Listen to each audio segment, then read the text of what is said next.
মৃত সাগর বা দ্যাদ সি স্থলবেষ্টিত লবণের হ্রদ, এর পূর্ব তীরটি জর্ডানের অন্তর্গত, এবং এর পশ্চিম উপকূলের দক্ষিণ অর্ধেক দখলদার ইসরায়েলের অন্তর্গত। পশ্চিম উপকূলের উত্তর অর্ধেক ফিলিস্তিনি পশ্চিম তীরের মধ্যে অবস্থিত এবং ১৯৬৭ সালের আরব-ইসরায়েল যুদ্ধের পর থেকে ইসরায়েলের দখলে রয়েছে। সাগর, মহাসাগরগুলোতে লবণাক্ততার গড় পরিমাণ থাকে মাত্র ৩.৫ ভাগ, ১ কেজি পানিতে ৩৫ গ্রাম লবণ, অথচ মৃত সাগরের পানিতে প্রায় ৩০ ভাগ, ১ কেজি পানিতে ৩০ গ্রাম লবণ, যা মাত্রাতিরিক্ত। এখানে লবণের পরিমাণ বেশি বলে কোনো মাছ বা উদ্ভিদ জন্মে না।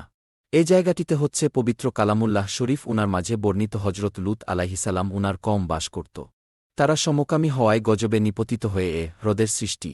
আজও এ জায়গার নিকটে বসবাসরত একটি জাতি এই সমকামিতাকে ধারণ করে এবং টাকা পয়সা দিয়ে সাহায্য করে। এবার বলুন কোন সে জাতি যারা এ কাজ করে থাকে? আপনারা দেখছেন হজরত লূত আলাইহিস সালাম উনার অবাধ্য জাহান্নামী স্ত্রী যে গজবে পড়ে পাথরে পরিণত হয়েছিল।